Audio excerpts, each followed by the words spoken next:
Hi, welcome to section 2. This section is going to cover putting the hose onto the coupling and removing the 1 or 2 straps, depending on the size of Wellmaster, from the Wellmaster, enabling us to fit the collars at a later date. Wellmaster, as you can see, always has a unique serial number to that particular length, and it has a meter mark which runs every meter. It's very important on Wellmaster to make sure that you cut the end very square. You can do this by using a set square and a sharp knife, serrated knife, to ensure that you get a good clean cut. The coupling would normally at this stage be installed into the end of your pump so that it gives you some purchase for when you're putting this on. And of course, if you've got a long length of Wellmaster and you're taking the strap off, you really want the strap at the top so that you can see and get at it easily when you're working out in the field on a pump.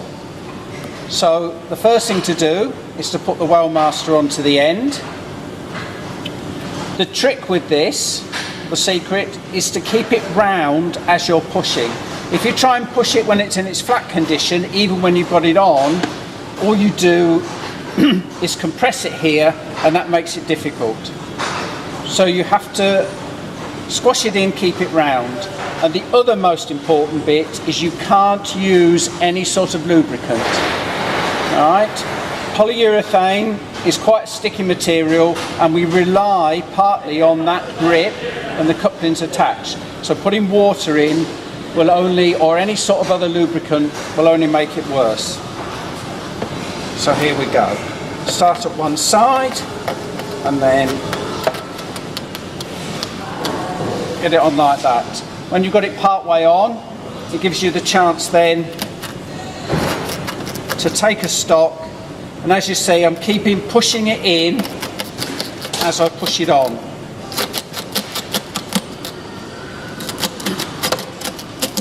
And it needs to butt equally right up to the shoulder of the coupling. So having got our Wellmaster on, the next thing is to take off that strap. You need to remove all of the strap, but obviously you don't want to expose the jacket of the Wellmaster because there is a possibility you might damage that jacket and cause it to fail. The strap is reinforced with some lines of yarn to give it to make it extra strong. Every half meter there is one of these black loops, which is where your cable tie system will go. If you want to be clever, what you could have done is we could have cut the Wellmaster at this point so that the strap is almost detached apart from the little edges, but we'll do it from the worst condition. As I said in my introduction, you need a really rough file because the PU will clog a fine file up very quickly, so a rough cast one is the best way to do. And then it's simply a matter of following it round and making sure you take all of it off.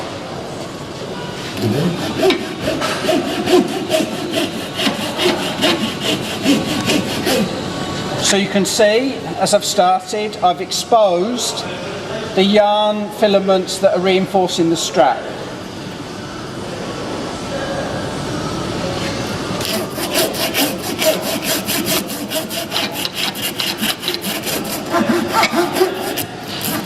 See, we want to do this for about 75 to 100 millimetre. It needs to go past the end of the coupling.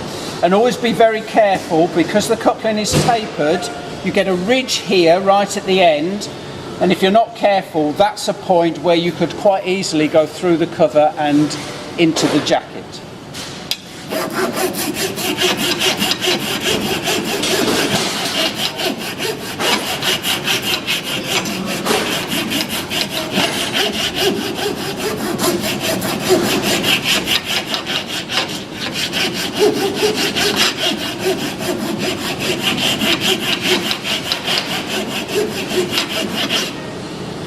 So we're getting there now. You can see that we're starting to get clear on this side. There's still a little bit of ridge on the far side, which you probably can't see at the moment.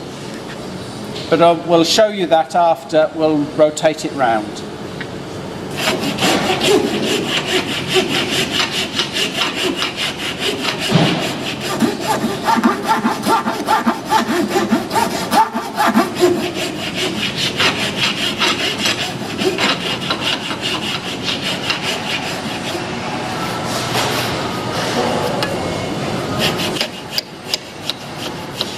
Just finish off on this far side.